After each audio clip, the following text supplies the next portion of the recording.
He's always on point with everything he says. And now he came across a video of hers, and this is what we got. Recommended by you guys, called How Modern Feminism Scammed a Generation of Women by Finding Sky. First time It's seeing really this good, channel. really good. 1 second, feminism is demonizing men for objectifying women, and in the next, it's encouraging girls to sell their body on OnlyFans so that men can objectify them. I mean, which is it? Are you sexually empowered, or are you a victim of oppression? I used to consider myself a feminist until I realized that women were using it as a means to justify going out like this and then complaining about being called hot. Shorty, have you seen your own ass? I swear to God, women are the only ones that can spend 2 hours doing their makeup and picking out an outfit and then still say they don't want to be judged on their appearance. Girl, you literally pulled up your leggings to your third rib and gave yourself the ultimate wedgie. We know you didn't dress like this for you. When you look at the actual definition of feminism, all it is supporting women having access to equal. Are the younger generations becoming more based? What's going on? Right. She is I'm so not going to sit based. here and call myself an anti-feminist as someone who agrees with the core definition of feminism. But the problem is that the word has evolved to mean something very different. It's not just about women's rights anymore. There are other ideological strings attached. A major concept of modern feminism has been encouraging sexual liberation. This was started partly due to the double standard around sexuality for men and women. When a man frequently engages in casual sex, he's considered a stud, but when a girl does it, she's considered a slut. Sexual promiscuity leads to less satisfaction in relationships for both genders. Just because it's more socially acceptable for a guy to have casual sex doesn't mean women should be trying to match that expectation by normalizing it. Two wrongs don't make a right, and promoting a destructive behavior under the marketable guise of sexual liberation is abhorrent. It's so interesting how women constantly complain about how shallow and objectifying their relationships with men are, but then promote hookup culture, which directly encourages this exact transactional process. If feminism actually cared about women as much as it claims to, the movement would be encouraging them to be more selective about their sexual partners. It would be educating them about the negative effects of casual sex, since we know that it leads to decreased relationship satisfaction, loneliness, and depression. And look, I know people are going to take this as me trying to tell women how to live. That's not what I'm doing at all. You have all the freedom in the world to live exactly how you please. However, where I do have an issue is when a cultural movement is built on a foundation of lies. If you're going to have an entire movement, an entire ideology who claims its very goal is to benefit women, then encourage behavior that actually benefits women. At one point, this movement had genuinely pure intentions. It's the reason I have a right to vote and work and be educated. Feminism changed our lives as women for the better. So I'm sorry, but I can't help but feel like now it's doing the complete opposite. It's a common feminist position to be anti-tradwife. They insist that tradwives have some sort of Stockholm syndrome where they've fallen in love with their own oppression, claiming that it perpetuates traditional gender roles which have held women back. But I thought what actual feminism was supposed to be about was supporting women's freedom of choice. That means supporting them if they choose to climb the corporate ladder and supporting them if they choose to be a housewife. I thought the And whole both point is of feminism equally was to respect okay. a woman's freedom of choice, even if Wow, she's killing Being it a right housewife now. is a job as well. It's Schrodinger's feminism. A woman is simultaneously oppressed and empowered. Her This actual comment status is then so good. depends on what the woman perceives as more advantageous in any In given any given situation. Yeah. Incredible. This is a great takedown. it's not the choice we would personally. Could you imagine this conversation being had like, just 5 years ago when the woke train was like full steam ahead? This is nuts, dude. We're making It's real still pretty progress here. full steam ahead. It was But to ever since the recognize that there's election not a and one-size-fits-all Trump lifestyle for winning, women it's and that they a little should bit be able calmed to down. prioritize what's important to them. Feminism will argue against this by saying that choices don't exist in a vacuum and society impacts your ability to make autonomous decisions, but you can make that exact same argument on the other side too. I could sit here and tell you that your decision to be a feminist is because social media has brainwashed you into believing that women are oppressed. So your choice to be a feminist isn't a real choice at all, but instead a reaction to your cultural environment. You can run in circles forever trying to make this argument against It's either so good. side. That's because it's a dumb argument. Who are you to assume that another woman's choices aren't autonomous? The mere assumption of that is actually quite anti-feminist of you. This is the female version of Sneeko calling everyone who disagrees with him a bot. You're accusing grown women of being incapable of coming to their own autonomous conclusions. That means you're doing the exact thing that you constantly accuse men of doing to you. Maybe some women like traditional gender roles. That's cool. Let them do their thing just like you're allowed to do yours. I'm the most masculine woman I've ever met. I should be the first in line to be championing the end of traditional gender roles. But I'm not like this because I'm resisting the patriarchy. This is just a part of how I am. I like buying stocks, playing with boobs. I'm just a chill guy. WAP. Women against porn. Except in today's terms, it means wet ass pussy. With modern feminism currently preaching sexual liberation, it may be surprising to learn that at one point it was the complete opposite. In the 1970s, anti-pornography was a growing part of feminism. And when you think about it, it actually makes perfect sense, because it's consistent with the core values of feminism, to demonize the objectification of women and stop the fetishization of sexual violence against them. We know that porn is overwhelmingly aggressive towards women. We also know that consumers are more likely to commit acts of sexual violence, less likely to intervene if they witness an assault, and more likely to objectify and dehumanize women. Porn is seriously bad for both genders, but especially women. So to see the feminist movement glorify platforms like OnlyFans and other adult content feels like a complete slap in the face. How can you possibly complain about how oppressive it is to be objectified and then objectify yourself for profit? I don't understand how modern feminists have come to this conclusion. Actually, that's a lie. I do understand. I completely understand, because it would go against the sexual liberation movement. It goes against the sex positivity narrative. But saying this stuff 5 years ago would have branded you a misogynist. It's great to hear it from the female perspective, because now it's becoming, how many views is this? It's getting mainstream cover, 214,000 views 12 days ago. She's very sharp. She's completely deconstructing all the degeneracy that, let's just say, Red Pill or Manosphere channels have been talking about, perfectly backed up with stats. It's just informationally dense, and she's hitting on all the sore spots that we've been talking about. It's great to finally see. This is the younger generation too, by the way. It's not somebody that was like through the ringer already in their 40s, 50s, and then they're so disconnected. We got the old people, right, trying to tell younger people, like, don't go the way I went, or here's how we failed you, or here's how much society's changed. I don't think all this change was too good. You know, all the progressive ideologies and stuff like that.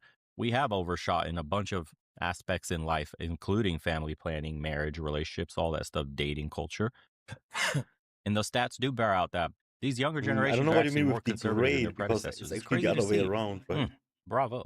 One honest look at the statistics and it's blatantly clear. There's nothing liberating or positive about this industry. So what happened? Why did the anti-porn feminist protests stop? This article explains it perfectly. Anti-porn feminists were labeled sex-negative in an era of feminism that was heavily influenced by liberalism. Individual choices, as opposed to mass liberation, became the forerunning feminist agenda. If that doesn't perfectly encapsulate the modern feminist movement, I don't know what does. The current movement wants all the ideals of feminism without having to sacrifice anything for it. The movement doesn't want to give up porn. It doesn't want to give up casual sex. That would be infringing. And I don't know if she gets into it in the last 4 minutes, but this is the snake eating its own tail when they allowed men in women's bathrooms simply because you identify as a woman. That's the ultimate end stage of the entire movement failing on its own hypocrisy, is when they started allowing men that dress up as women to think they're women, play in women's sports, and go in women's bathrooms and completely eradicate all female spaces just by identifying as a woman. How insane is that? That's crazy. On my personal freedoms, but maybe true liberation requires some personal sacrifice of those beloved freedoms. You can't eat a pound of cake every day and expect to lose weight. Your goals require a sacrifice. The issue of equal pay is another primary subject that feminists bring up. It's also probably the #1 most misrepresented topic in feminism. The gender pay gap does not exist because of the patriarchy oppressing women. The pay gap only exists because women are more likely to choose lower paying jobs. If you compare a man and a woman working at the same place, in the same position, with the same amount of experience, working the same amount of hours, the pay is exactly the same. But when you compare the average income of men versus women, there's obviously going to be a gap. This is because men choose careers like car mechanics and truck driving, whereas women choose careers like teaching and nursing. A quick comparison of these incomes, and it's easy to see why there's a pay gap. It's not misogyny that creates this gap, it's just preference. Women have all the freedom in the world to go be an automotive mechanic, just like men can become teachers, but that's not typically what each gender wants to do on average. So from the outside, when you show the statistic of the gender pay gap, everyone's jaw drops and jumps to conclusions about sexism, but if you just look a little deeper, it's easy to see why it's there. If you're a woman and you're unhappy with your salary as a teacher, go be a truck driver. It is actually that simple. Something I can't stand about the feminist movement, and really many other modern movements, is how evasive they are to taking responsibility. If you're not happy with your pay, change jobs. You don't have to make it a political movement. You don't have to find someone to blame. You can just do something to change your situation. You can't really talk about feminism without also talking about the red pill manosphere space. This is because they respond to one another culturally. The red pill purports that they have the solutions to these modern feminist problems. Spoiler alert, they don't. The red pill solution is extremely unrealistic for the majority of both men and women. The red pill has this idea that women need to just skip college and go back to being housewives, except that most of the men saying this would never be able to afford that lifestyle. Homie, Sure. you don't even have the career to be able to pay for the lifestyle of the woman that you want. The red pill will blame women for failing to fulfill their feminine roles without even recognizing that as men, they're failing just as badly at fulfilling their masculine ones. I really don't think that the red pill's idea of expecting men to be able to afford supporting an entire family on their one income is realistic at all. I think in theory, the traditional family dynamic is a great idea and would make very happy, healthy relationships. But in modern times, less than 1/4 of men will ever be financially capable of achieving such a feat. And today, And there goes the dynamite. That's completely true. So I said the economic underpinnings are what makes this painful for both men and women.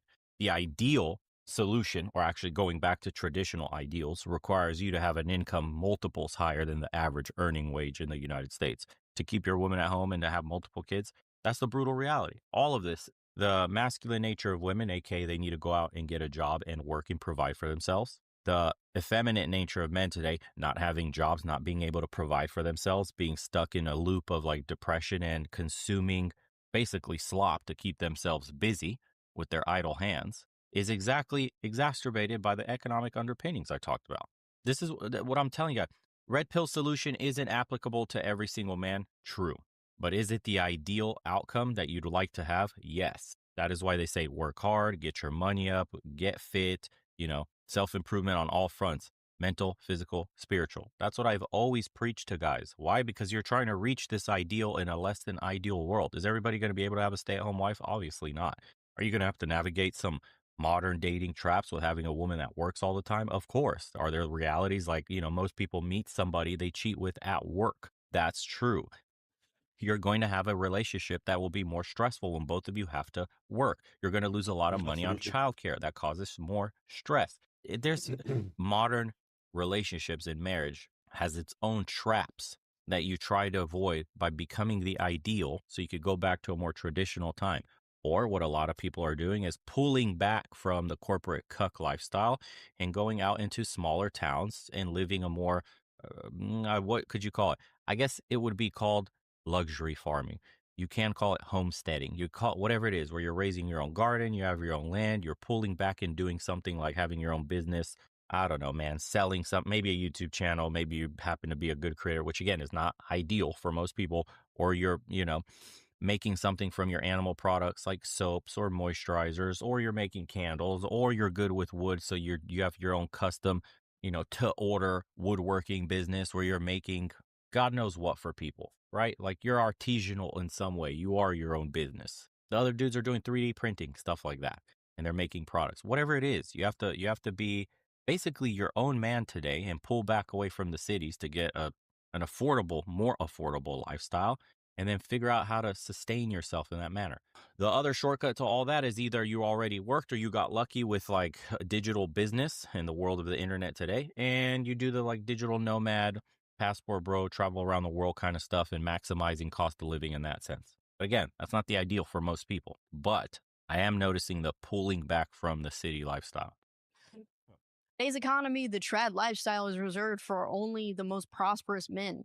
But yet the red pill preaches it like it's the majority solution. Pew Research shows in 2022, only 23% of households had the husband as the sole provider of income. That means 77% of women were contributing to household income. Most guys just aren't out here making enough money to support himself, a woman, and kids. Nobody making enough and in money, dude. today's economy, I would say that's pretty Like you're sick, yeah, man. understandable. What I don't see the red pill talking about is how a lot of women would love to adopt the traditional lifestyle, but there's just not enough prosperous men to go around. Given an alternative, many women might very well choose to be a housewife. Feminism might be the only movement that can get away with constantly complaining about how oppressive it is to be objectified and then simultaneously objectify themselves. The problem is that this movement wants all the benefits of feminism without any of its consequences. Say you want equality until you realize that means splitting the bills, unclogging the toilet, and having to kill the spider. In modern relationships, it's common for the financial theory of the woman to be everything he makes is ours and everything I make is mine, rather than both partners contributing equally, which is what feminism claims to want to do. There's a book called Sexual Utopia and Power by Roger Devlin that sums this up perfectly. The modern woman wants all the benefits of a traditional marriage, but is unwilling unwilling to pay the cost. She wants a man to marry her without her having to marry the man. Some feminists are even That is demanding so that there good. be quotas for women to be in executive positions, but they never talk about there being quotas for women in bricklaying. It's clear that modern feminism wants all the benefits of something without any of its sacrifice. Let's be very clear. That is not equality.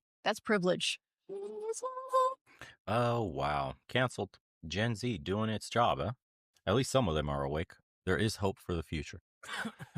This is so true, too. Sadly, women who watch this will not So let wrinkled. your points soak in and end up calling you a pick-me. Of course, yeah. She's internalized But look, we misogyny, have people clearly. like her Look now at her. She's probably a man anyways. talking Yeah, mad exactly. sense, I dude. mean, it's really unfortunate, the polarization that's happening and the tribalism, where It's too each late for my side, generation. whatever side you pick, is digging For into my their own delusion so much on own a mental health. radical side of it that, But maybe, it yeah, goes it's in gonna one get ear, better. out the other. Actually, it doesn't even go in the ear anymore. Everybody's got their ears plugged in. They don't even want to hear any criticism of the points of the stand that they've made.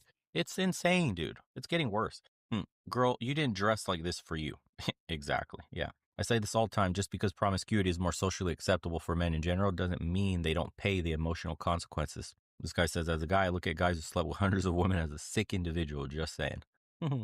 100% agree with this. I'm sick of my female coworkers complaining about their jobs and not going into other jobs, but blaming their problems on their boyfriends, even though they aren't self-aware themselves. Don't get me wrong. I used to be brainwashed this way as well, but I learned from my mistakes, and now I see how hypocritical feminism has become today, as well as making women fit the quote girl power expectations. Instead of supporting ideas and choices other women make, we make braised opinions instead of on looking at more perspectives and learning new things about us as human beings, while also not letting their opinions and judgment define you. Yeah.